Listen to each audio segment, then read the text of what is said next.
The china plates felt cool against my fingertips as I arranged them carefully around my parents' mahogany dining table. Through the kitchen doorway, I could hear Mom's voice carrying that particular tone, the one she reserved for explaining away disappointments. "Yes, Rebecca's here," Mom said into her phone, her voice dropping to what she probably thought was a whisper but carried perfectly into the dining room. "She's between opportunities right now. You know how the job market is these days." I set down the last plate and moved to the silverware drawer, letting the familiar rhythm of preparation calm the tightness in my chest. The annual Chen family reunion. 3 years ago I'd dreaded it. 2 years ago I'd almost skipped it. This year I'd accepted the inevitable with something close to peace. "Between jobs." That was Aunt Linda's voice, sharp with curiosity. Still, wasn't she between jobs last year too?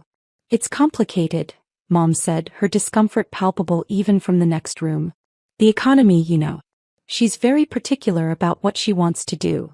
I folded napkins into neat triangles, muscle memory from 1,000 family dinners taking over. Let them think what they wanted. The truth was so far beyond their understanding that explanation felt pointless. My sister Jessica breezed through the front door in a cloud of expensive perfume and designer confidence. Her heels clicked against the hardwood with the assured rhythm of someone who'd never questioned their place in the world. "Is she actually helping?" Jessica asked, not bothering to lower her voice. "Or just pretending to be useful?" "Jessica, please," Mom said, but there was no real reproach in it. I emerged from the dining room with a stack of serving bowls. Jessica looked me up and down, taking in my simple jeans and unmarked sweater with barely concealed disdain. "Still dressing like you shop at thrift stores, I see," she said, examining her manicured nails. "Some things never change." "Some things don't need to," I replied evenly, moving past her toward the kitchen. "That's the spirit of a chronic underachiever right there," Jessica called after me. "Just accept mediocrity and call it authenticity." Dad appeared from his study, already in his reunion mode, jovial, expansive, ready to show off his successful family to the assembled relatives. His smile faltered slightly when he saw me. "Rebecca. Good you're here early." He paused, choosing his words carefully. "Listen, when people ask what you're doing these days, maybe just say you're consulting. It sounds better than nothing." "I'm not doing nothing, Dad." Right. Your little projects." He waved his hand dismissively. "But to people who don't understand, it might sound like unemployment. We don't want them to worry." "Worry about what?" "About you." He said it gently, the way you'd speak to someone who couldn't grasp simple concepts. "About whether you're okay. Whether we failed as parents somehow." Jessica laughed from the living room. Too late for that question. The doorbell rang, signaling the arrival of the first relatives. Within 30 minutes, the house filled with the Chen clan, aunts, uncles, cousins, and the extended network of family friends who'd known me since childhood. Each arrival brought the same pattern. Warm greetings, catching up, and then the inevitable question. "So Rebecca, what are you up to these days?" And each time before I could answer, someone else would jump in. "She's taking some time to figure things out," Mom would say. "Still exploring her options," Dad would add. "Between opportunities" became the recurring euphemism. I watched Jessica work the room like a campaign event, her recent promotion to senior marketing director at a major firm serving as her conversation centerpiece. She'd position herself near me deliberately, creating contrast. "It's such a demanding role," Jessica was telling Uncle Robert and Aunt Mary. "But seeing campaigns go national, having that kind of impact, it's worth the 70-hour weeks." She glanced at me. "Though I suppose not everyone's cut out for that kind of pressure." "Rebecca always was more low-key," Uncle Robert said diplomatically. "That's one word for it," Jessica murmured, just loud enough. "Cousin David joined our cluster, fresh from closing a major real estate deal. The thing about success," he announced, "is that you have to be willing to take risks. Too many people play it safe and wonder why nothing happens." "Exactly," Jessica agreed. "Some people are just afraid of real responsibility." I excused myself to check on the food, ignoring Jessica's triumphant smile. In the kitchen, I found Aunt Linda and Mom in deep conversation. "Have you thought about suggesting something concrete?" Aunt Linda was saying. "Even just part-time retail to start? It would give her structure." "We've tried," Mom said wearily. "She just talks about her work, but nothing ever seems to come of it." I think she might be depressed. Oh, honey. Aunt Linda touched Mom's arm sympathetically. That's so hard. Has she seen someone? She won't admit there's a problem. I cleared my throat and they both jumped slightly. The pity in their eyes was worse than Jessica's contempt. Rebecca. We were just discussing my apparent psychological crisis. I finished, opening the oven to check the roast. I heard. We're worried about you, Mom said, her voice catching. It's been 3 years since you left that job and you're not. Not what you expected, I supplied. I know. Back in the living room, the reunion was in full swing. Jessica had gathered an audience for what was clearly going to be another performance. The thing is, she was saying, in my position I network with incredible people. Just last week I had lunch with a Forbes 30 Under 30 recipient. Now that's the kind of company successful people keep. Jessica's always been ambitious, Aunt Mary said proudly. Not everyone has that drive. Some people are followers, some are leaders, Cousin David added. Nothing wrong with being ordinary. I sat down on the periphery of the group, content to let the conversation flow around me. Let them have this. What did it cost me really to be their cautionary tale? Where's Rebecca working now? This from Uncle James, who'd just arrived. The room went quiet for a beat. Jessica's smile turned sharp. Rebecca's on a bit of a sabbatical, Dad said carefully, taking time to reassess her goals. For 3 years. Uncle James looked genuinely concerned. Some people are late bloomers, Jessica said sweetly. Though at 32, you do have to wonder when the blooming starts. Laughter rippled through the group, not quite cruel but not quite kind either. At least she helps with family events, Mom said, trying to find something positive. She's very good at setting tables. More laughter, gentler this time but somehow worse for its sympathy. Cousin David leaned back in his chair, warming to the topic. You know what Rebecca's problem is? No vision. Success requires seeing the big picture, taking strategic risks. Some people just think too small. Or don't think about career at all, Jessica added. Some people are content just existing. Nothing wrong with simple living, Aunt Linda offered, but it sounded like consolation for a terminal diagnosis. The conversation moved on, but the damage was done. I was the official family failure, the cautionary tale, the proof that potential didn't guarantee results. They'd assigned me that role and nothing I could say would change the narrative they'd constructed. Dinner was announced and we all migrated to the dining room, the same room where I'd laid out those plates hours ago. I ended up seated between Aunt Mary and Uncle Robert, both of whom treated me with the careful kindness reserved for the fragile. So Rebecca, Uncle Robert said as we passed dishes, what do you do with your time these days? Hobbies? Interests? I work actually. Jessica snorted from across the table. On what? Your imaginary projects. I consult, I said simply. Consult. Jessica drew out the word mockingly. On what exactly? How to avoid employment. Jessica, Dad said, but his tone lacked conviction. No, I'm serious, Jessica continued. If Rebecca's working, why does she never talk about it? Why are there no business cards, no website, no evidence of this mysterious career? Some work doesn't require flashy marketing, I said quietly. Convenient excuse. Jessica turned to the table at large. Isn't that what all unemployed people say? That they're consulting or between opportunities? It's code for I gave up. That seems harsh, Aunt Mary said, but she was looking at me with that pitying expression again. Is it harsh to tell the truth? Jessica shot back. Look, I love my sister. But at some point we have to stop enabling this fantasy that she's got some secret successful life. She's unemployed. She has been for years. And the longer we all pretend otherwise, the longer she stays stuck. The table went silent. All eyes turned to me, waiting for a defense, a breakdown, something. I took a sip of water. May I have the potatoes, please? Jessica threw up her hands. See? This is what I mean. No ambition. No fight. No nothing. Dad changed the subject to Uncle James's new boat, and dinner proceeded with forced normalcy. But I'd been categorized now, officially filed under family concern with a side of disappointing child. After dinner, while I was clearing plates, I overheard Cousin David talking to a group in the living room. The economy's tough, sure, he was saying, but winners find a way. They network, they hustle, they make things happen. The people who fail are the ones who give up and make excuses. Rebecca's not even making excuses anymore, Jessica added. She's just accepted being a loser. Don't use that word, Mom said but weakly. What word should I use? Underachiever? Unmotivated? Face it, Mom. Some kids just don't turn out the way you hope. I loaded the dishwasher methodically, letting the voices fade to background noise. They needed this narrative. Jessica needed to be the successful daughter. My parents needed to explain away their confusion about me. The extended family needed a cautionary tale for their own children.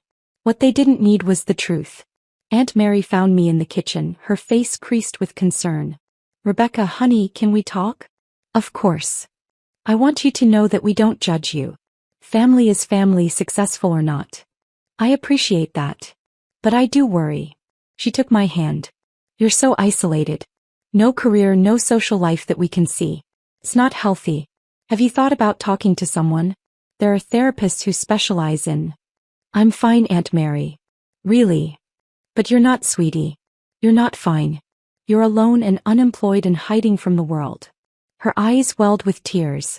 We just want to help you. Before I could respond, Aunt Linda rushed into the kitchen, her face flushed with excitement. Turn on the TV, she practically shouted. Living room now. Everyone. The urgency in her voice pulled us all toward the living room. Uncle James already had the TV on, flipping through channels until he landed on CNN. The familiar news desk came into view and then... my face. Not a small photo. A full-screen image of me standing in front of the United Nations building, flanked by world leaders and humanitarian organization heads. Unprecedented achievement, the anchor was saying. At just 32 years old, Dr. Rebecca Chen has revolutionized global health infrastructure in developing nations, creating sustainable systems that have provided clean water and medical access to over 50 million people across 3 continents. The room went completely silent. The screen shifted to footage I recognized from 6 months ago. The opening of the water treatment facility in sub-Saharan Africa that had taken 2 years to develop and implement.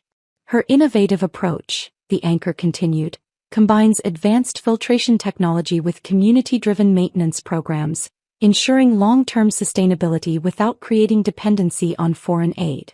Another image flashed up, me shaking hands with the Secretary General of the UN.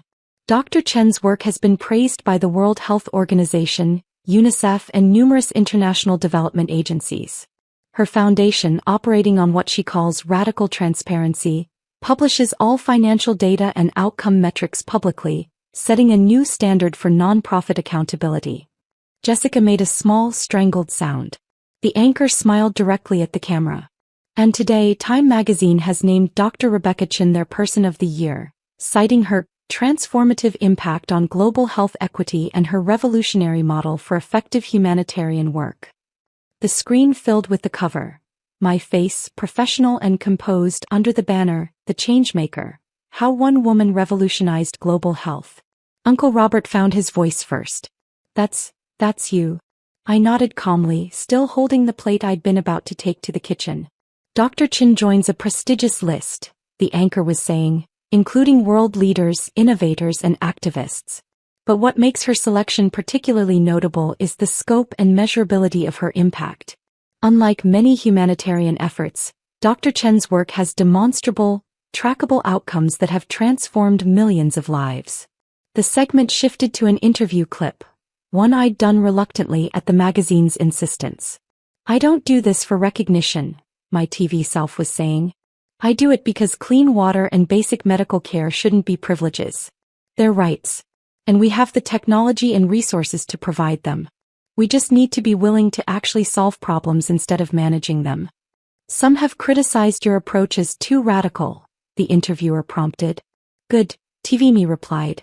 If everyone's comfortable with your methods, you're probably not solving the real problem. Back in the living room, the news had moved on, but no one moved to change the channel. Your Person of the Year, Mom whispered. Time magazine Person of the Year. It's just a title, I said, setting down the plate. Dad couldn't finish the sentence. He pulled out his phone with shaking hands, typing frantically. There are dozens of articles. The New York Times, Washington Post, BBC, They're all covering this. Oh my God, Aunt Linda breathed. Rebecca, why didn't you say something? You never asked what I actually did, I replied simply. You asked if I had a job. Different question. Jessica's face had gone pale. You've been, all this time? Working, yes. Consulting, as I mentioned. I consult with governments, NGOs, and international organizations on sustainable infrastructure development. Cousin David scrolled through his phone, his expression growing more stunned by the second. You have a doctorate from MIT. A master's in public health from Johns Hopkins. You've published 17 papers in peer-reviewed journals on water sanitation and disease prevention. 18, I corrected gently. The newest one came out last month. You've given TED Talks, Aunt Mary said, staring at her own phone. Multiple TED Talks. With millions of views. Those were for fundraising primarily. The foundation needs visibility to attract donors and partners. Uncle James looked up from a tablet. Your foundation's annual budget is larger than some small countries' GDP. We try to use resources efficiently. Mom was crying now, though I wasn't sure if it was from pride or shock or embarrassment. Rebecca, sweetheart, why didn't you tell us? I tried, Mom. You weren't interested in the details. You just wanted to know if I had a real job. But Person of the Year is a recognition of work that was already done, I said. The work matters more than the award.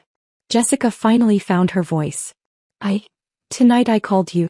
I said you were unemployed, a loser, unmotivated. Yes, I heard. Her face crumpled. Rebecca, I'm so sorry. I didn't know. You thought I was exactly what I appeared to be from your limited perspective, I finished. It's fine. You weren't wrong to think what you thought given the information you chose to see. But we should have asked, Dad said, his voice hollow. We should have listened. Perhaps. I picked up the plate again. But I wasn't doing this for your approval. I was doing it because 50 million people needed clean water more than I needed you to understand my career choices. The TV had moved on to other news, but phones were buzzing all around the room as relatives discovered articles, videos, interviews, years of work that had been publicly documented for anyone who cared to look. Forbes ranked you as one of the top 50 philanthropists under 40, Uncle Robert read aloud. They estimate your foundation's impact at over $3 billion in economic development. The multiplier effect of health infrastructure is significant, I acknowledged. Aunt Linda was scrolling through photos on her tablet. You've met with presidents, prime ministers. Is that you with the Dalai Lama? He came to one of our facility openings in India. Very kind man. Jessica sat down heavily, her phone clutched in her hand. I told everyone you were a failure. I made you the family joke. And you're Person of the Year. Those two things aren't connected, I said. What you thought of me doesn't change the work. What the magazine thinks of me doesn't change the work either. The work exists separately from everyone's opinions about it. But I was so cruel, Jessica whispered. You were operating on incomplete information and your own insecurities, I replied. People do that. Mom approached me tentatively as if I'd become a stranger. Why didn't you correct us? All those times we introduced you as unemployed, all those pitying looks. Why did you let us think that? Because correcting you would have required explaining, and explaining would have required time and energy I preferred to spend on actual work. Your assumptions about my life didn't affect my life. They only affected your understanding of it. All this time, Dad said wonderingly, you've been one of the most influential people in global health and we thought you were unemployed. I was never unemployed. I left corporate consulting to start the foundation. That was always the plan. But you never told us the plan. I tried, Dad. 3 years ago when I gave notice I told you I was starting a humanitarian organization focused on infrastructure. You said I was throwing away my career. Mom cried for a week. Jessica told me I was being naive and stupid. I met their eyes calmly. So I stopped explaining. I just did the work. The room fell into an uncomfortable silence, broken only by the continued buzzing of phones as more relatives discovered the news. Cousin David cleared his throat. I said some things tonight. About success and taking risks and... You weren't wrong, I interrupted.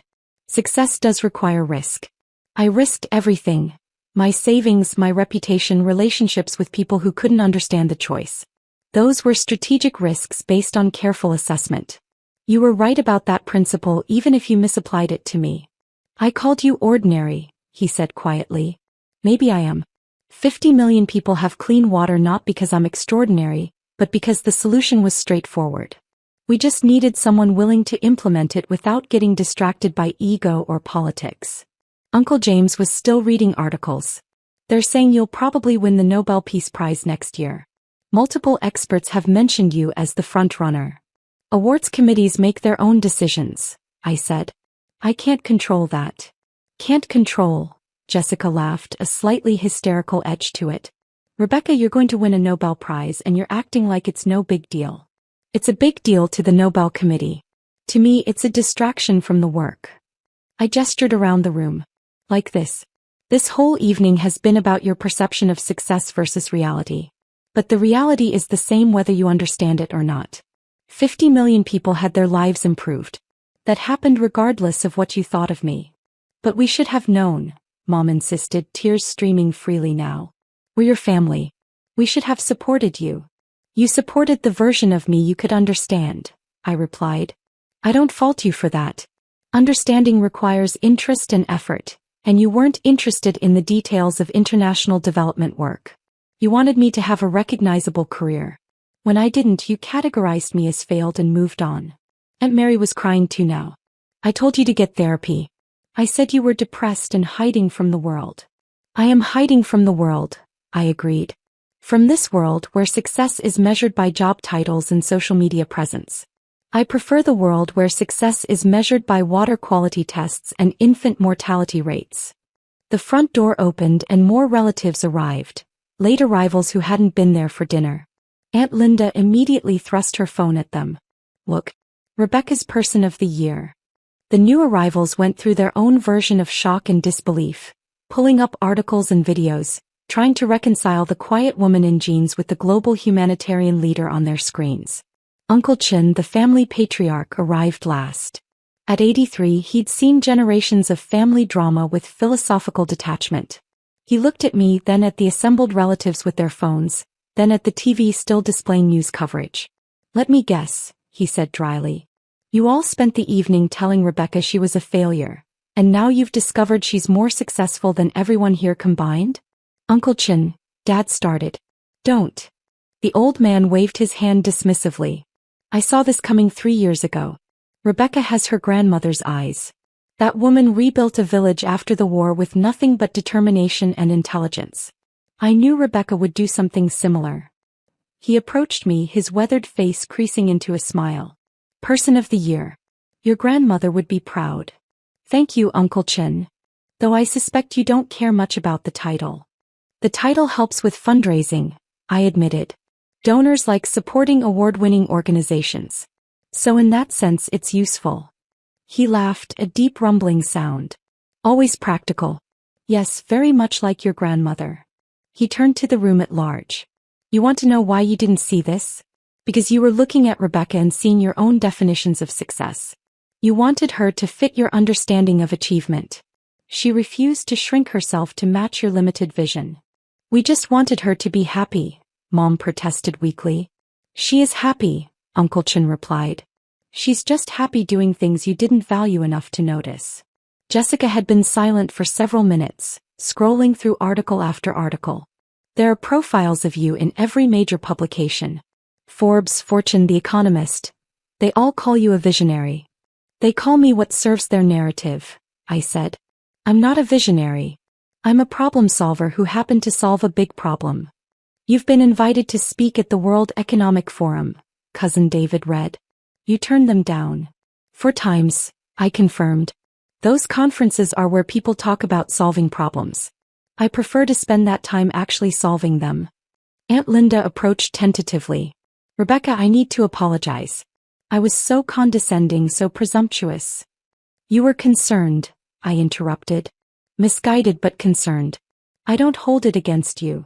But I treated you like a charity case. You are a case for charity, Uncle Chen interjected. Just not the kind you thought. Rebecca showed you charity by not embarrassing you with the truth until you forced the issue. The evening devolved into a strange reception where relatives who'd pitted me hours ago now tried to process their whiplash. Some apologized profusely. Others tried to claim they'd always known I was destined for greatness. A few, like Uncle Chen, simply accepted the revelation and moved forward.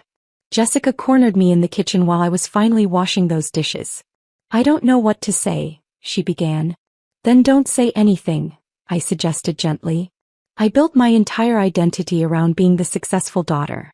And it turns out I'm not even close to your level. We're not in competition, Jessica. Aren't we? Wasn't that the whole point of tonight? You letting me mock you, letting everyone pity you, and then revealing your person of the fucking year." "The point of tonight," I said carefully, "was having dinner with family. The time announcement happened to coincide with the reunion. I didn't plan some dramatic reveal. But you could have told us before. You could have prevented all of this." "Prevented what? You being honest about your opinions? Everyone revealing how they really saw me." I dried a plate slowly. "This wasn't punishment, Jessica. This was just reality. You thought I was a failure because that's what you needed to think to feel successful. The magazine naming me Person of the Year doesn't change who I've been for the last 3 years. It just changes your perception." He was crying now, makeup running. "I'm so ashamed." "Don't be. Be curious instead." I handed her a dish towel. "Be curious about why you needed me to be less than you. Be curious about what success actually means beyond titles and salaries. Be curious about what you might be missing when you judge people by surface appearances. How are you so calm about this?" "Because I knew who I was before tonight and I'll know who I am tomorrow. External validation doesn't change that." I glanced at her. "Does it change you?" He thought about that. "I don't know. Maybe it should." Later, as the reunion was winding down, various relatives approached with requests. Could I get them into exclusive events, introduce them to important people, help with their causes? I deflected politely, offering foundation contacts for legitimate charitable interests but maintaining firm boundaries. Mom found me putting on my coat to leave. "Don't go yet," she pleaded. "We need to talk about this properly. We just did for 3 hours. But I still don't understand. Why hide this from us?" "I didn't hide it, Mom. It was all public information. Multiple articles, speeches, the foundation website. It was all there for anyone who wanted to look. You just never looked because you'd already decided what my story was. That's not fair." "It's completely fair," I said, not unkindly. "You wanted me to have a conventional career you could brag about to relatives. When I chose differently, you stopped listening. You're not unusual in that. Most people do the same thing." Dad joined us in the foyer. "What happens now?" "Now I go home, prep for tomorrow's video conference with the Kenyan Health Ministry and continue my work. Same as always." "But everything's changed," he insisted. "Nothing has changed except your awareness. The work was happening before tonight. It'll happen after tonight. Your understanding of it is irrelevant to its existence." "That's harsh, Rebecca." "It's honest." I opened the door. "You're my family and I love you. But I can't live my life seeking your approval or fearing your judgment. I tried that for years and it was exhausting. So I stopped. I chose the work over your comfort. That was the right choice for me and for the 50 million people who benefited from it." "When can we see you again?" Mom asked, her voice small. "Next reunion probably. Unless there's a birthday or holiday. But we want to be part of your life." "You are part of my life," I said gently. "You're just not the center of it. The work is the center. You can either accept that and engage with who I actually am, or you can continue to be disappointed that I'm not who you wanted me to be. Either way, I'll still love you and I'll still do the work." I left them in the doorway, looking smaller somehow than they had at the start of the evening. Uncle Chen caught me at my car. "You handled that well," he said. "Did I? I feel like I broke something tonight." "You broke their comfortable illusions. That needed breaking." He patted my shoulder. "Your grandmother used to say, the people who love you for who they think you are will struggle when they meet who you actually are. Tonight they met you. Give them time to adjust. And if they don't adjust, then you continue being who you are and they continue being who they are and you love each other from that honest distance." He smiled. "It's not ideal but it's real. And real is better than pretend." I drove home through quiet streets, my phone buzzing periodically with messages from relatives. Some apologetic, some congratulatory, some confused. I'd answer them eventually in my own time, with the same patient honesty I'd shown tonight. The work would continue. It always did. Tomorrow there would be meetings about the sanitation project in Bangladesh, grant applications for the medical access program in rural India, and follow-up data from the water systems in Ethiopia. None of that changed based on magazine covers or family opinions. But tonight had clarified something I'd suspected for years. Validation from others was irrelevant to doing meaningful work. Whether my family understood or approved, whether magazines awarded titles or critics dismissed efforts, the work existed independently of all that noise. 50 million people had clean water because I'd chosen to solve a problem rather than manage perceptions. That would remain true whether Time magazine named me Person of the Year or whether my family thought I was unemployed. The work was the point. It always had been. Everything else was just commentary.